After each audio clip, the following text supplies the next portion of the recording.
So Peter Bunting in Jamaica want to be Minister of Security again.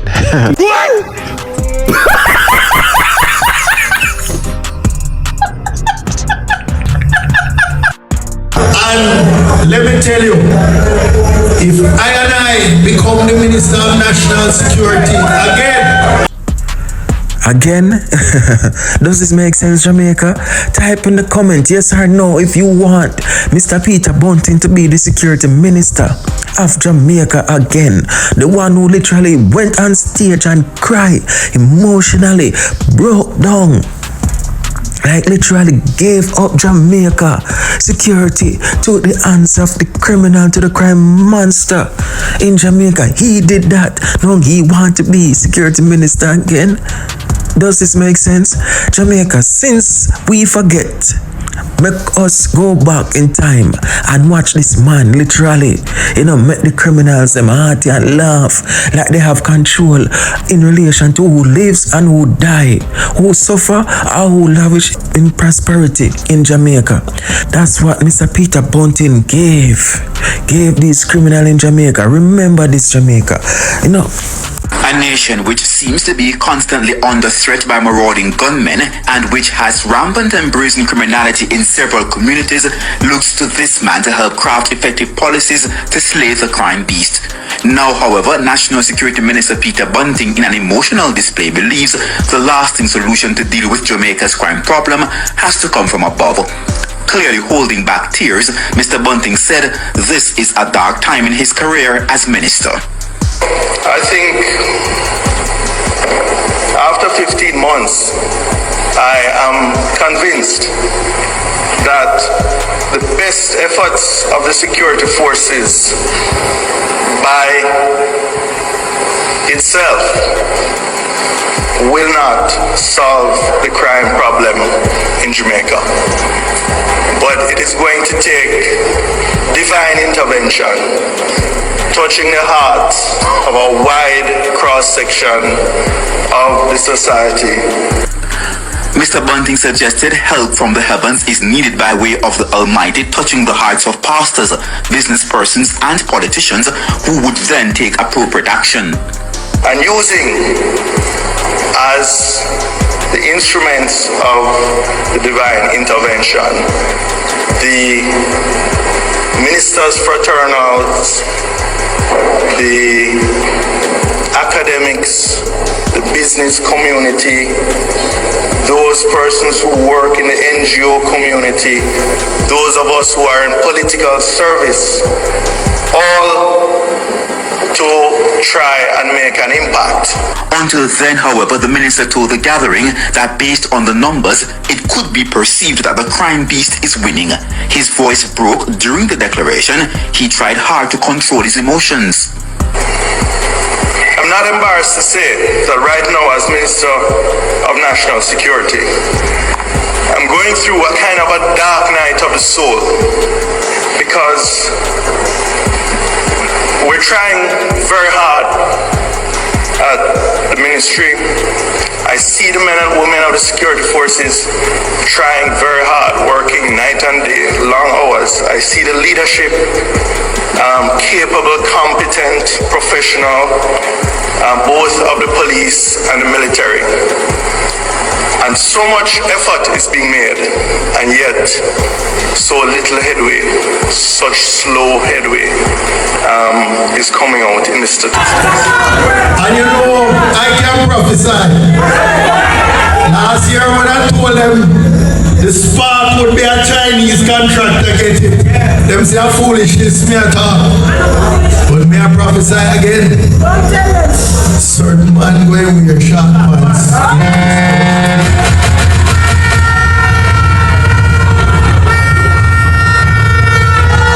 And I just want to close, because when you say corruption, people don't understand the result or the impact of the corruption.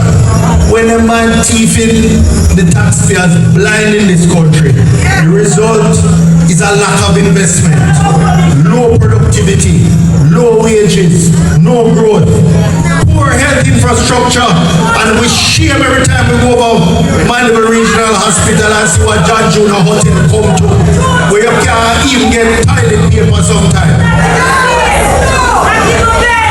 Look, Mr. Peter Bunting said that he is a prophet.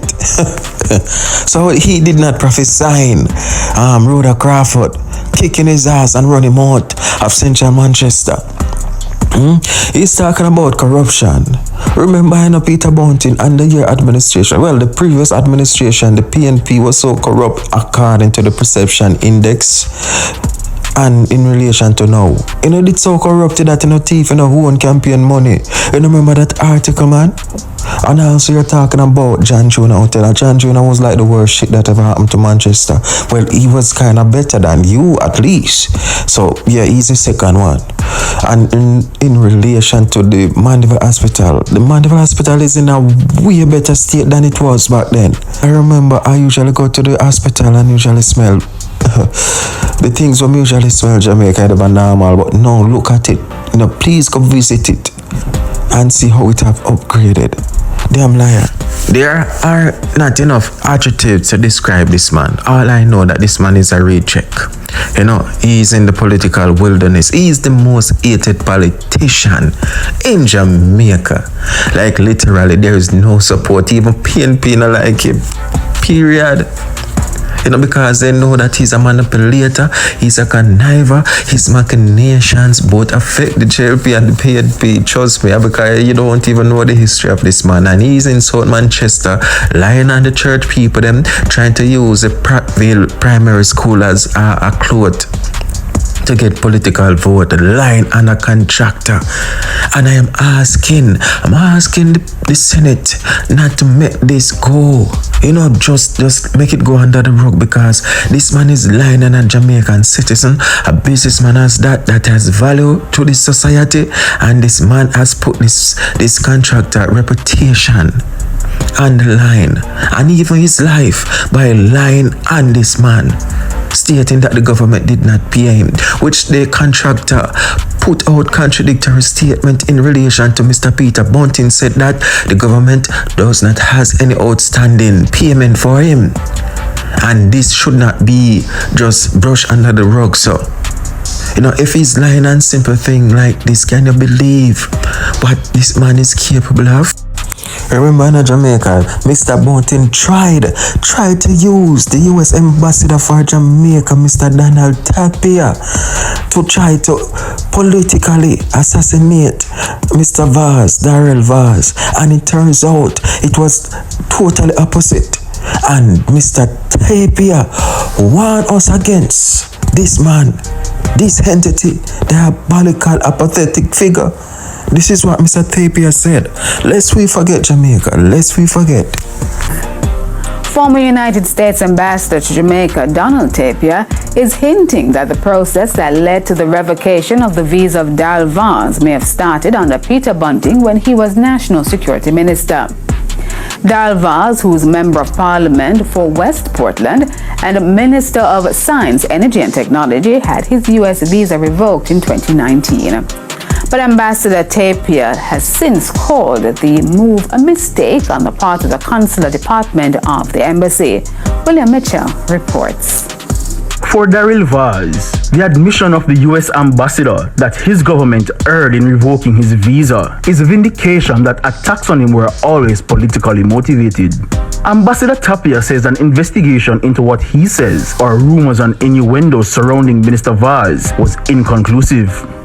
The ambassador promised to do all within his power to help Minister Vaz in his effort to right what he calls a wrong done against the West Portland MP.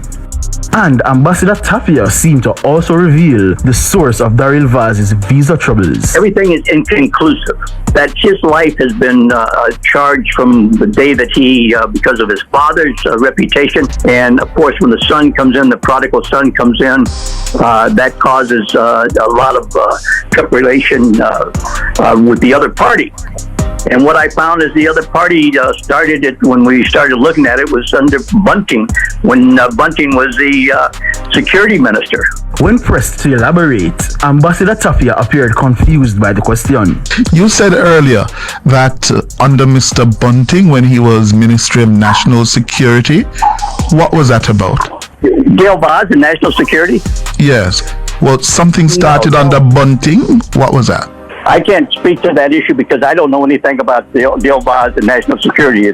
Mr. Bunting served as National Security Minister for 4 years, from 2012 until 2016, when the PNP lost that year's general elections. Multiple calls from our news center to Mr. Bunting have gone unanswered. William Mitchell for Nationwide News Now.